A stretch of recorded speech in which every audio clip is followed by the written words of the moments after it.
104% on imports coming from China. That means my small business that I put everything into is on. So many videos like this I am seeing. Small businesses are tanking because they bought things from China, slapped their label on them for pennies on the dollar, had them sent here, and then marked them up 150%. Have you ever asked yourself why that stuff is so cheap? It astounds me that people are just now waking up to the fact that the majority of the big expensive brands that they buy, that they find, that they love, are all coming from China. Chinese producers are all over social media right now, and they're exposing just who is targeted by Trump's tariffs.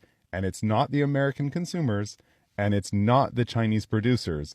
It's actually our international corporations who have sold out American prosperity for their own profits. Let's talk about the realities of what, and this is saying, I've been reading a lot of this lately. Going back, in 1992, I voted for Ross Perot. Mm-hmm. You know why I voted for Ross Perot?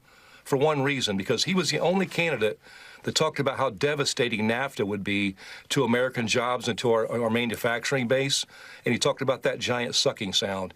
I've read this book here in the last week, Save Your Jobs, Save Our Country, Why NAFTA Must Be Stopped Now. You know what's interesting? Since then, Ross Perot's become a prophet. Since NAFTA was inception in 1993, we've lost 90,000 manufacturing facilities in this country, millions of jobs. And these weren't, low-end jobs. These were jobs that paid decent wages, had good benefits, retirement security. No, I agree with you. They built communities. But here's my thing. But here's the NAFTA deal. NAFTA was 30 years ago.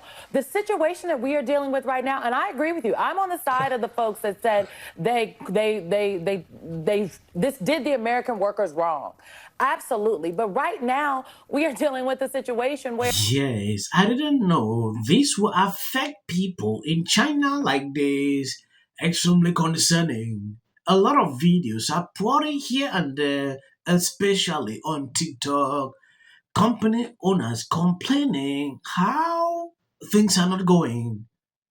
I really wonder if these people realize that this could actually happen, because the mainstream media and some liberals were extremely excited when this China guy said, "Oh, I'm going to raise my own tariff to this." In comparison to what Trump put up, look at the people complaining. And this president in China was second to what Trump is saying because his citizens are not okay. Their markets were in high demand, but immediately Trump enforced this tariff. A lot is going wrong. It is important. I show you some videos. The first thing. And we support tariffs as a tool in the toolbox, not the end-all, be-all. We got to fix the broken trade system. But tariffs are a motivator to make these companies do the right thing. Out of time, but a very quick question. How concerned are you about what's happening to the U.S. dollar? We have seen the dollar at having its worst week in 3 years. There are concerns about a weakening dollar because of all this uncertainty. How concerned are you about that? I am not concerned about it. We are focused on our tariff policy. We are focused. We have so many countries coming in to negotiate with us. The president has given us the ability, let's go get these great deals done. And we're on it, and the president's on it, and we're really, really focused on delivering the best thing for the American people. That the United States will dip into a recession because of President Trump's tariffs? I think that right now we are at a decision-making point and very close to a recession. And I'm worried about something worse than a recession if this isn't handled well. A recession is 2 negative quarters of GDP, and whether it goes slightly there, we always have those things. We have something that's much more profound. We have a breaking down of the monetary order. We are going to change the monetary order because we cannot spend the amounts of money, so we have that problem. And when we talk about the dollar and we talk about tariffs, we have that. We are having profound changes in our domestic order, how ruling is existing, and we're having profound changes in the world order. Such times are very much like the 1930s. I've studied history, and this repeats over and over again. So if you take tariffs, if you take debt, if you take the rising power challenging the existing power, if you take those factors and look at the factors, those changes in the orders, the systems, are very, very disruptive. How that's handled could produce something that is much worse than a recession, or it could be handled well. What's very different here is normally when stocks go down as much as they have, there's a flight to quality, and quality becomes defined as U.S. Treasuries and the U.S. dollar. In this particular downdraft in the market, we're seeing Treasury yields go up and the dollar weaken. That's kind of an alarming trend. To me, that's flashing yellow that something is going on here more than just deleveraging. Yes, if you ask me what I've learned during this period, that some of the luxury brands you buy expensively are all made in China. About 80%, these people are putting out videos upon videos like they export these things into these countries like France, then they just put the mark made in France. That is all. So a lot of people are concerned with this. I don't know if people will start boycotting some of this brand or what exactly, because this is actually a fight I see on TikTok. They started creating videos, putting out, exposing all the brands that have been made in China. Reason being because people said anything they see made in China, they are not interested. So they decided to expose what is happening. If not of this tariff, I will tell you, we wouldn't know that this is actually going on. I think that's what we're seeing here. Per worker. Chinese producers are all over social media right now, and they're exposing just who is targeted by Trump's tariffs. And it's not the American consumers, and it's not the Chinese producers.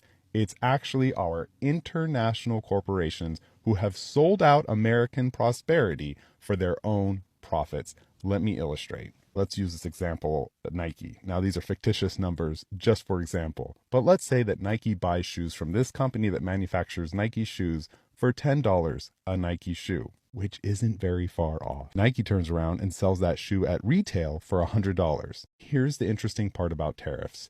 You're not paying tariffs on the retail price. This is not a tax in the classic sense. The way the economists who are bought and paid for are trying to conflate it as. It is a tax on the import. This means with a 25% tariff, Nike's going to have to pay $2.50 to the US government every time it imports a Nike shoe at $10. So this $2.50 gets remitted to the American government, to American citizens. Now Nike's cost $10 for the shoe, $2.50 for the import tax. This means they're netting $87 per shoe. Now that's net, not profit. There are going to be other costs that are going to have to come from that. But you can see that the increase in cost is $2.50. So let's say that Nike passes the entire cost onto the consumer, even a little more, just because of the fear of tariffs. $103 a shoe now. That is the impact of a 25% tariff. So what the Chinese producers on TikTok are saying, instead of the American consumer buying it for $103, or let's just say that the company Nike eats all $2.50 of the tariff and still sells it for $100, you're way better off over here, paying directly to China, including the tariff, $12.50 a shoe plus shipping. So as you can see, the tariffs are not meant to hurt consumers. They're not meant to hurt China. They don't really affect China at all. They're meant to protect American industry. They're meant to protect Americans from their corporations who will sell them out for a profit. So Yes, I think this is a very good explanation to what is going on. I want to see your opinion pertaining to this. Bimaha seems not to be happy with this issue of tariffs. I have seen him complaining every single day about it. Like, what is this? But I wonder if he even understands exactly what is actually even happening. Tariffs? Did I ever think I was going to be talking about tariffs every day? I really didn't. I did not see that coming up. And it's boring. I don't like tariffs. Look, I think I'm generally with the consensus, which is that this is some chaotic attempt to bring back an era in this country that has just gone with the wind, the manufacturing. But I don't know. I was shocked to see that the failing New York Times You're even sounding like him. Their headline a week ago was "Global Trade Robs U.S." Trump says, "Does he have a point?" Yeah. I mean, I think Trump has this amazing ability to correctly diagnose a problem and then to bungle the solution with a policy that's totally incoherent and incompetent. The meltdown on the establishment right and the Trump hating left over the volatility caused by Trump's change in tariffs is everywhere. Good luck tuning into a podcast, a television show, picking up a paper without being told how terrible these decisions are and how Trump doesn't know what he's doing. You actively have to work to find somebody like you who says, let me tell you another way of looking at this. Thank you guys who has been sharing out my videos. God bless you abundantly. If you see any clips after this, that is just for the YT algorithm. The only one it could be is Bernie Sanders. We are moving in the direction of oligarchy. Elon Musk tweeting this video ahead of the rally with clips of Sanders discussing threats of oligarchy more than 30 years ago. Well, Elon, you're damn right. That's what I've been talking about.